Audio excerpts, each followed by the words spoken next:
History is truly an amazing thing, the way it just keeps repeating itself. So here we are again, on the brink of another major conflict in the Middle East.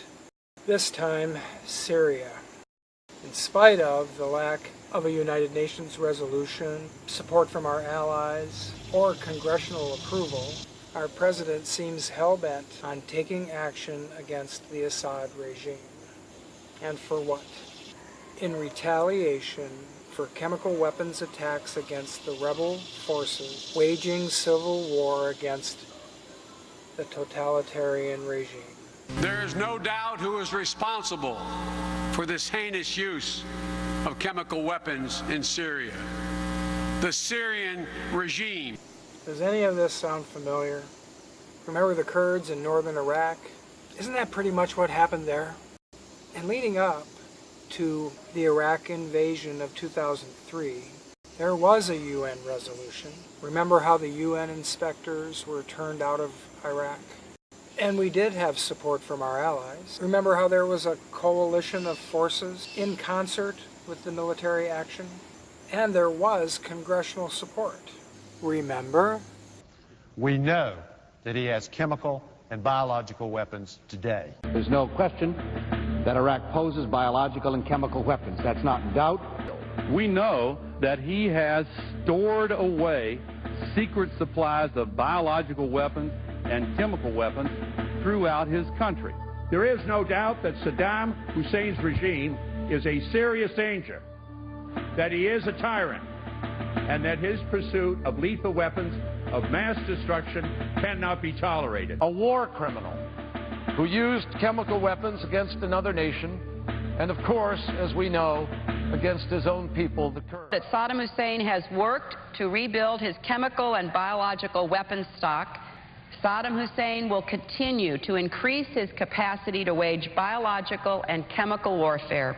Any vote that might lead to war should be hard. But I cast it with conviction. Well, I think we all remember how that turned out. The invasion and subsequent toppling of the Hussein regime was a huge success. But unfortunately, the post-invasion strategy left much to be desired.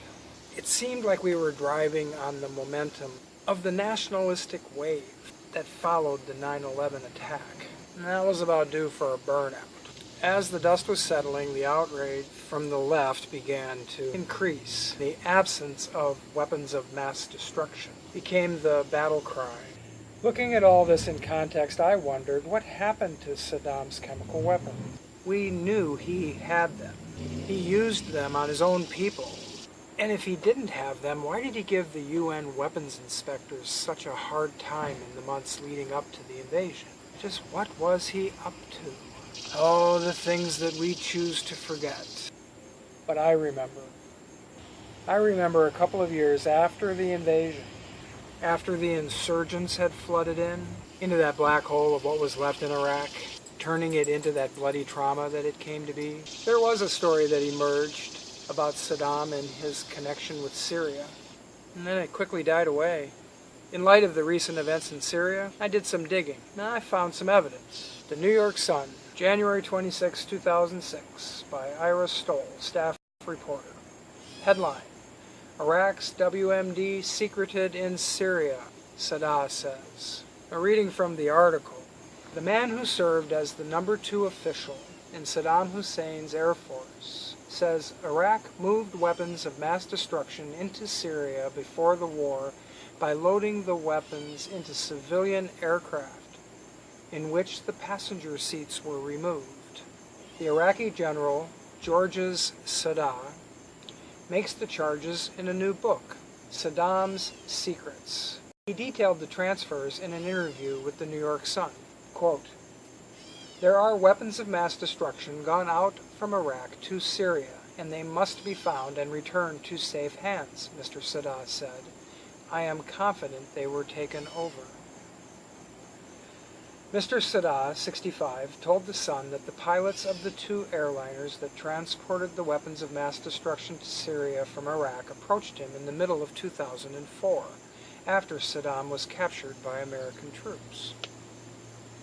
The pilots told Mr. Sadat that 2 Iraqi Airways Boeings were converted to cargo planes by removing the seats. Then Special Republican Guard brigades loaded materials onto the planes, including, quote, yellow barrels with skull and crossbones on each barrel, unquote. The pilots said there was also a ground convoy of trucks. Saddam realized this time the Americans are coming, Mr. Sadat said. They handed over the weapons of mass destruction to the Syrians.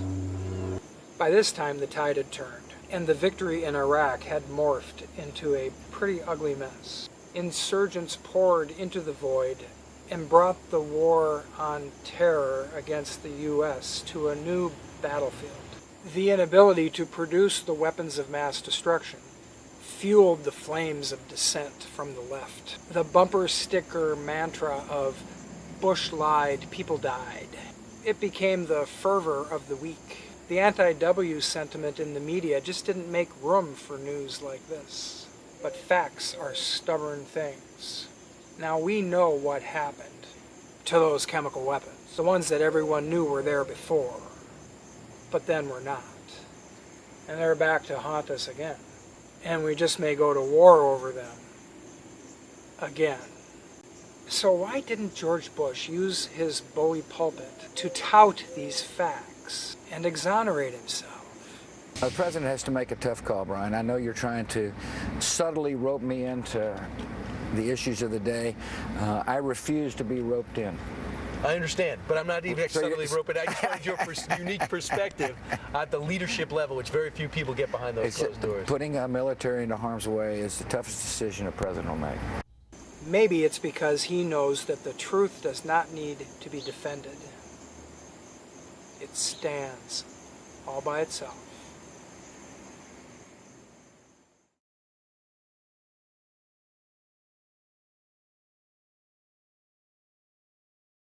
This has been a Sunfish production.